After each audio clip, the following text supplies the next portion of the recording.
Cinema కథ ఒక తాతకి మనవడికి సంబంధించినటువంటి బ్యూటిఫుల్ కథ, బోలెడంత ఎంటర్టైన్మెంట్తో ఎమోషన్ని కూడా జోడించి. మరి అలాంటప్పుడు ఇక్కడికి విచ్చేసినటువంటి మన బ్రహ్మానందం గారి ఒక్కసారి పిక్చర్స్ చూద్దామా?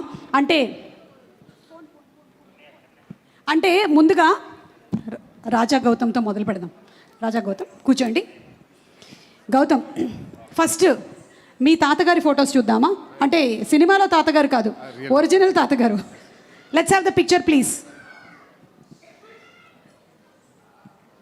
ఎస్, ఏమైనా చెప్పాలనుకుంటున్నారా మీ తాతగారు అండ్ మీ నాన్నమ్మ గారి గురించి? అంటే నేను పుట్టినప్పటి నుంచి నాకు వాళ్ళతో పరిచయం లేదు. నేను పుట్టినప్పుడే లేరు. ఓకే. బట్ నాన్న చెప్పడం చాలా విన్నానండి. వాళ్ళ గురించి ఎంతెంతో చెప్పేవారు. ఆ ఎక్స్పీరియన్స్ ఉంది అంతే. ఓకే, అయితే నాన్నగారిని అడుగుతాను నేను ఒకసారి. బ్రహ్మానందం గారు, ఒకసారి మీ అమ్మగారు నాన్నగారి గురించి జస్ట్ అంటే. అమ్మా నాన్నల గురించి చెప్పడం అంటే దేవుడి గురించి చెప్పినట్టే ఒకటి. పైగా మా అమ్మా నాన్నలు మామూలు అమ్మా నాన్నలు కాదు. ఒకవైపు పేదరికం, ఒకవైపు పెద్దరికం పంచుపుట్టినటువంటి అమ్మా నాన్నలు. వాళ్ళు నా తల్లిదండ్రులని చెప్పుకోవడానికి, నా జీవితాన్ని ఒక మార్గం వైపు నడిపించడానికి మా నాన్న చెప్పిన మాట ఒక్కటే ఒకటి గుర్తుంది, ఇప్పటికీ చెప్పాలనిపిస్తుంది. ఎక్కడైనా చెప్తుంటాను కూడా, నాన్న నీకంటే నేను ఎక్కువ చదువుకోలేదురా, కానీ నాకు తెలిసిన విషయం ఒకటి చెప్తాను. ఏంటంటే, ఒక మనిషి 18 రోజులు ఆహారం లేకపోతే చచ్చిపోతాడు నాన్న. కానీ 17 రోజుల వరకు don't stretch your hand to anybody. On 18th day నువ్వు ఎవరినైనా అడిగి తెచ్చుకోవచ్చు. అప్పటి వరకు అడగొద్దు, లేకపోతే ఈ 17 రోజులు చచ్చిపోతున్నట్టే ఉంటుంది నాన్న అని చెప్పాడు. స్టిల్ ఇవాళ వరకు ఎవరు నా జీవితంలో లెక్చరర్గా చేసిన దగ్గర నుంచి ఇప్పటి వరకు నేను అప్పు చేసి కానీ, అప్పు ఎప్పుడు తీరుస్తారని ఎవరిని అడగటం కానీ నాకు తెలియదు. అది మా నాన్న అమ్మ నాకు నేర్పినటువంటి ఒక అద్భుతమైన పాఠాలు. ఎన్నో పాఠాల్లో ఇదొక పాఠం. Thank you so much Brahmanandam గారు. రాజా గౌతమ్ గారి తాతగారిని అలాగే నానమ్మని చూసాము. మరి ఇప్పుడు ఒక్కసారి మనము బ్రహ్మానందం గారి మనవడిని మనవరాల్ని చూద్దామా? ఒరిజినల్, సినిమాలో కాదు. ఎక్కడ పిక్చర్ ప్లీజ్. అంటే గౌతమ్ వాళ్ళ పిల్లల తాతగారు.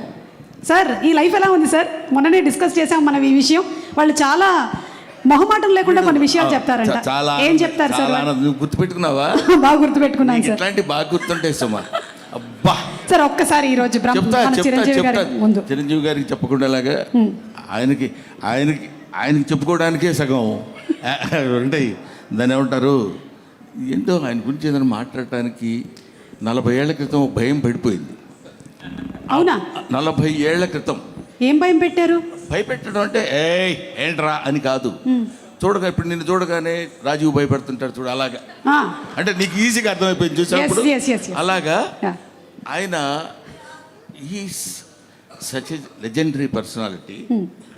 ఫస్ట్ టైం ఆయన అక్కడ చూసినప్పుడు వాళ్ళ ఇంటి ముందు బజుల్లా రోడ్లో ఒక 50 మంది 60 మంది పొద్దునే ఉంటారు జనం. వాళ్ళల్లో ఒకడిని నేను అని అరిచిన రోజు ఉంది నాకు తెలుసు. అప్పటి నుంచి అతను ఇలా రండి పిలవండి అని చెప్పినప్పుడు వెళ్ళి పలకరించిన ఆ రోజులు అవి గుర్తుండి ఆయన కాలు దిగి గౌక్కని వెళ్ళిపోతుంటే సార్ అంటే అలవాటు అయిపోయింది. ఇప్పటికి 40 ఏళ్ళు అయింది ఆయనతో పరిచయం. అయినా అంటే పెద్ద మాటలు అనవసరమైన మాటలు మాట్లాడకూడదు కానండి, స్టిల్ భయమే సుమా. అదిగో ఇలా మెచ్చుకుంటున్నా కూడా ఇలా చేయి పెడదామంటే భయం. ఏం మాట్లాడితే మళ్ళీ మిమ్మల్ని ఆ సినిమాలో లాగా ఫ్రిడ్జ్లో దాచిపెడతారు. అది ఆయనకి నాతో పరిచయం చూసారా? ఆయనకి నాతో పరిచయం అంటే ఎంత దుర్మార్గమైన మాట అట్లా అనొచ్చా? ఆయనతో నాకు పరిచయం అయిన రోజు ఏంటంటే, నిజం నాగేశ్వరి గారు, ఆయనేమో అక్కడ ఇట్లాంటి హీరోని కాను నేను చంటి అబ్బాయిలో చేస్తున్నాడు. అది నువ్వే చేయొచ్చు కదా, సరే నేనేదో చేద్దాను కదా అనుకున్నా. చేస్తుంటే నేను అక్కడ నిలబడి ఒక చిన్న మట్టి కుప్ప మీద నిలబడి చేస్తున్నాడు ఆయన.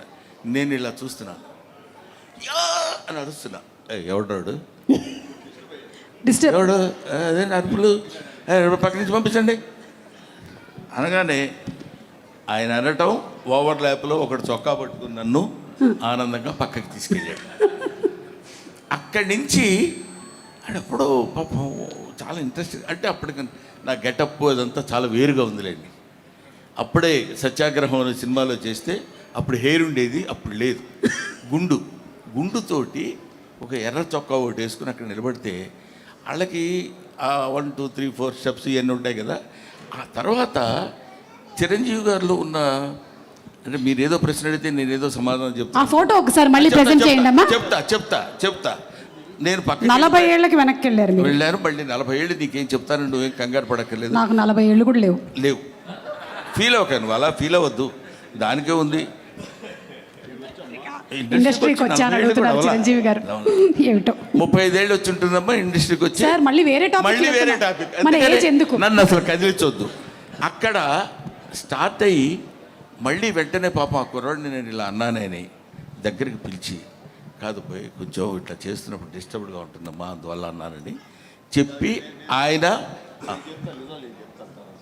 తర్వాత చిరంజీవి గారు నిజాలు చెప్తారు. అక్కడ ఉండేటువంటి ఆ కుర్రాడు ఈ రోజు ఇలా చిరంజీవి గారి పక్కన కూర్చొని 40 సంవత్సరాల సుదీర్ఘమైన ప్రయాణం ఆయనతో.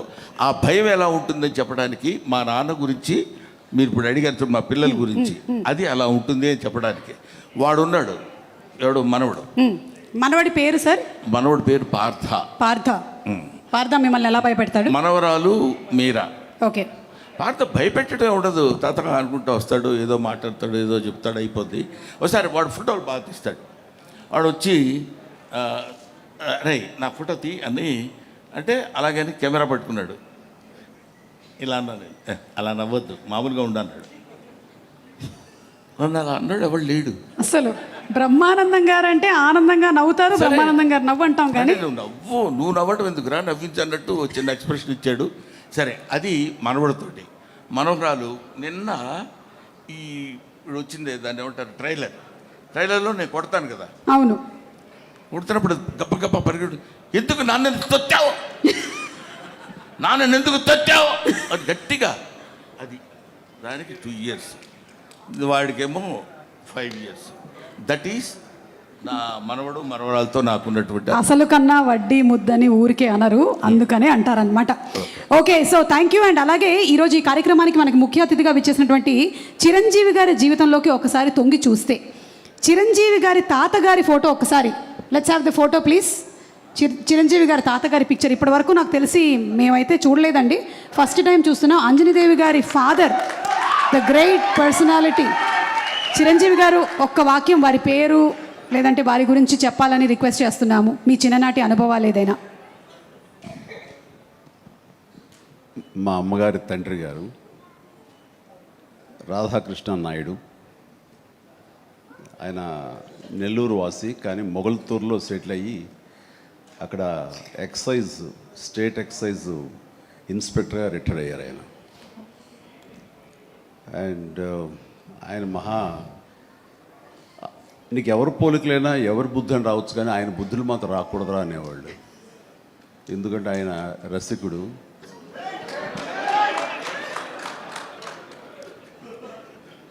ఇద్దరు ఇంట్లో ఉండేవాళ్ళు, నాకు 2 అమ్మమ్మలు.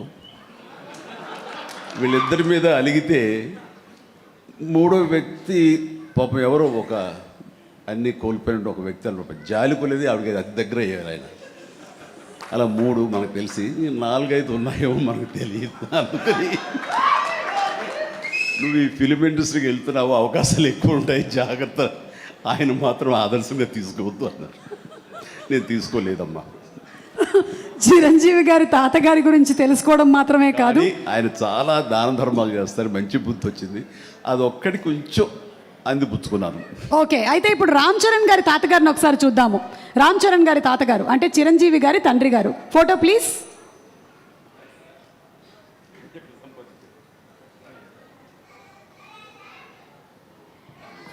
అమ్మా ఎస్, చిరంజీవి గారు ఈ ఫోటో వెనకాల ఏదో ఒక చిన్న స్టోరీ ఉందంట. ఈ ఫోటో తీసింది నేను, బ్లాక్ అండ్ వైట్. వావ్. ఆక్ఫా కెమెరాతో నేను తీశాను. ఇది మా నాన్నగారు చాలా స్ఫురద్రూపి అండి. యంగ్ ఫొటోస్ చూస్తే ఆయన గ్లామర్ నాకు కానీ, పవన్ కళ్యాణ్కి కానీ, నాగబాబుకి కానీ ఎవ్వరికి రాలేదు. అంత గ్లామరస్ ఫేసు, అంటే ఇటాలియన్ కట్స్ అంటారే అలా ఉంటుంది ఆయన ఫేస్ కట్. మేము ఆయన ఆరాధిస్తుంటాం, ఆయన మా hero. Super, great. Thank you. And finally ఒక పిక్చరు క్లీంకారా వాళ్ళ తాతగారి ఫోటో చూద్దాము. Photo please. అమ్మ తొందరగా ఏంట్రా బాబు, అది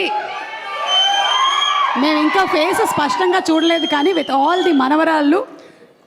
ఇంట్లో ఉన్నప్పుడల్లా నాకు మా గ్రాండ్ డాటర్స్ ఉన్నట్టు ఉండదు, ఒక లేడీస్ హాస్టల్ వార్డెన్లా ఉంటుంది నాకు. లేడీస్ హాస్టల్ వార్డెన్ లాగా చుట్టూ ఆడపిల్లలే, ఒక్క మగాడు. అరే చరణ్ ఈసారికైనా సరే ఇంకొక అబ్బాయిని కనరా, మన లెగసీ కంటిన్యూ అవ్వాలరా అని కోరిక.